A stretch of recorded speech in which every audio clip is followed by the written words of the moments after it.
Willkommen bei Welt der Wunder. Ein Auto gebraucht kaufen ist meist eine Wissenschaft für sich. Das ist auch verbunden mit Stress, mit Unsicherheit, mit Zeitdruck und mit sehr vielen Händlerbesuchen. Wie wäre es denn da, wenn dieser Autokauf gestaltet wird wie im Onlinehandel?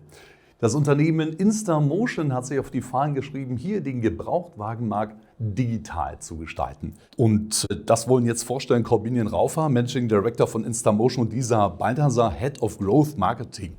Herzlich willkommen bei Welt der Wunder. Bevor wir einsteigen, dieses leichte Kaufen von Gebrauchtwagen vom Küchentisch oder vom Sofa aus, stellen Sie doch erstmal Ihr Unternehmen vor. Wir verkaufen, wie Sie gesagt haben, rudimentär gesprochen, Gebrauchtfahrzeuge im Internet. Das kennt man mittlerweile halbwegs, jedoch anders als der gemeine Marktplatz vermitteln wir nicht den Händler zum Produkt, sondern das Produkt direkt an den Endkunden. Also wir sind der Händler, wie es der Kunde auch aus dem stationären Handel kennt, nur eben mit den Vorteilen, die der Onlinehandel mit sich bringt.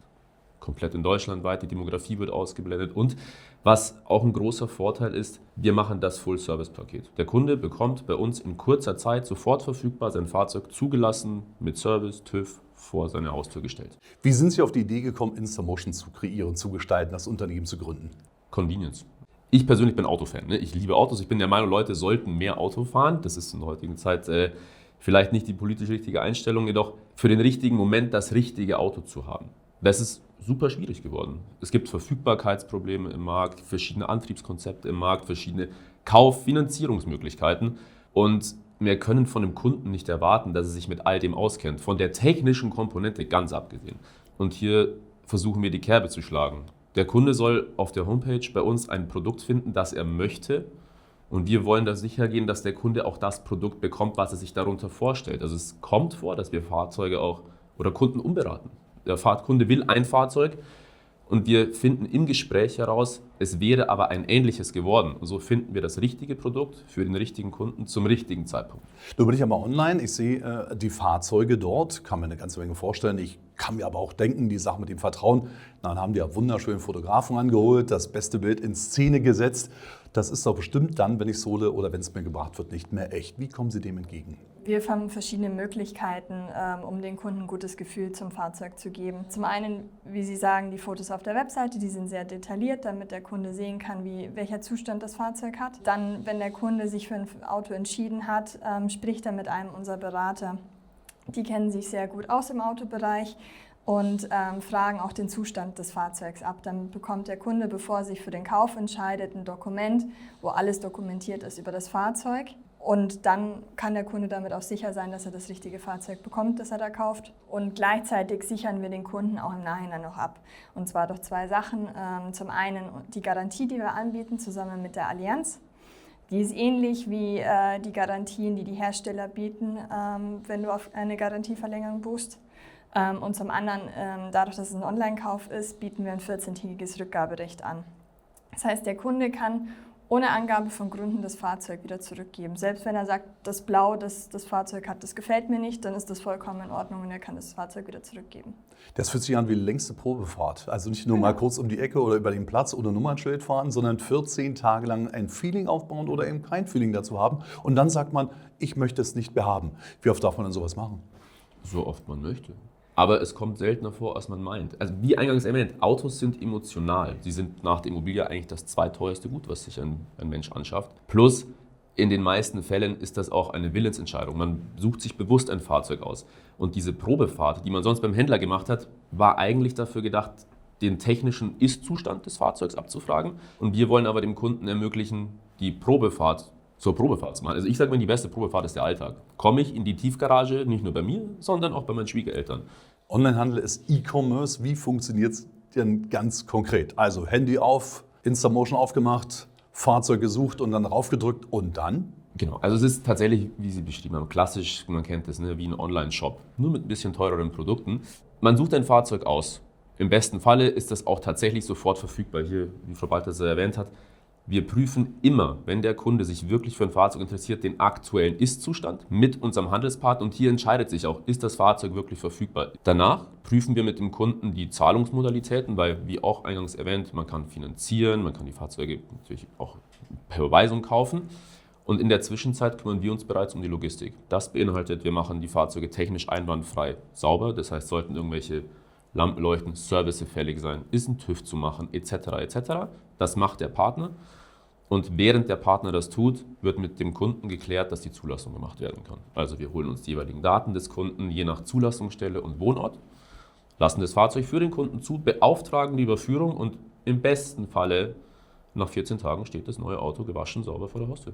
Also Sie bieten ein rundum sorglos Paket an. Das heißt, also man hat das Auto bestellt, man wartet zu Hause, macht wahrscheinlich so einen Lieferungstermin aus und dann wird das Auto vorgefahren. Wie passiert dieser Prozess? Gibt es dann Erstaunen, da ist endlich mein Auto da oder auch mal eine Enttäuschung? Also können Sie die mal emotional beschreiben? Wir arbeiten mit Logistikpartnern zusammen, die das Fahrzeug dann zum Kunden liefern, meistens auf eigener Achse. Das heißt, es wird durch einen Fahrer gefahren. Der Fahrer geht mit dem Kunden zusammen einmal ins Auto, schaut sich das Auto an, zeigt ihm gegebenenfalls ein paar Features.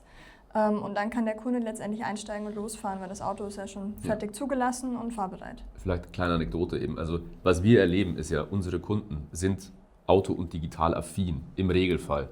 Und was ich als Feedback bekomme, auch gerade von den Logistikern, ist, unsere Logistiker kriegen oft die Autos von den Kunden erklärt. Weil die freuen sich drauf, die recherchieren im Internet, die gehen da rein, befassen sich damit. Und das bestärkt uns auch immer noch mal in dem Glauben, dass es diese reine stationäre Besichtigung eines Autos heute nicht zwingend benötigt. Also ich kann heute im Internet alles über ein Auto erfahren, ohne es gesehen zu haben. Hat sich das Gefühl in der heutigen Zeit zum Auto ein bisschen so verändert, im Sinne von, ich möchte ja nur von A nach B, ich gebe das nach 3-4 Jahren wieder ab, das ist ja nicht unbedingt so meins, klar, okay, also ich gebe das wieder in den Handel wieder zurück, das geht wahrscheinlich auch, es anzubieten. Aber merken Sie vielleicht dass die Emotionen natürlich von seinem geliebten Lieblingsmarke hinkommen zum, ich möchte doch nur im Alltag unterwegs sein? Es ist fast binär. Es gibt Menschen, die benötigen ein Auto. Das ist der klassische, ich will von A nach B fahren. Aber es gibt auch ganz viele, bin ich auch froh drüber, die wollen das Auto. Die wollen den roten XY, genaue Vorstellungen über Motor, Innenausstattung.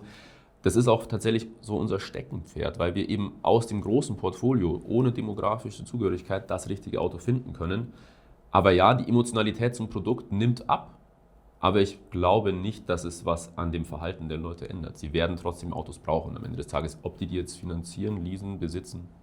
Genau, und gleichzeitig sind die Leute ja schon immer noch emotional. Dadurch, dass es eben so einen hohen Wert hat, kauft niemand ein Auto, wo er sagt, so, das ist mir eigentlich egal, sondern da ist immer schon Emotion dahinter und irgendwie gehört das Auto doch zur Familie, auch wenn man sich jetzt nicht gerade das teuerste Auto kauft oder es einem super wichtig ist, dass das im einwandfreien Zustand ist, aber es gehört halt trotzdem irgendwie zur Familie. Ich habe eingangs erwähnt von dem Zeitdruck, den es ja gibt. Also ich muss ja ein Auto kaufen, man fährt ja dann durch die ganze Republik, um sein Auto zu finden, kommt an und ist dann davor enttäuscht. Das fällt ja alles weg. Haben Sie sich mal ausgerechnet, was da für eine Zeitersparung anfällt oder welcher Aufwand also überhaupt gar nicht mehr zum Tragen kommt? Zum Glück nicht. Also das kann man tatsächlich auch kaum sagen, weil man weiß ja nie, wie der Zustand des Fahrzeugs, wenn man wirklich vor Ort war. Was ich aus der Erfahrung und auch aus den Gesprächen mit meinen Händlerpartnern sagen kann, es gibt ja ganz viele, diese großen Handelsplätze, auch in der Peripherie, die sind sehr dankbar, dass sie auch mit Händlern wie uns zusammenarbeiten können und die uns als Partner haben, weil wir eben diesen Kundenkreis deutlich erhöhen. Wenn man heute als normaler Bürger ein Fahrzeug sucht im stationären Handel, wir sagen nur um den Kirchplatz, hat man so ein paar Partner, da kann man sein Auto finden, aber halt nicht das Auto.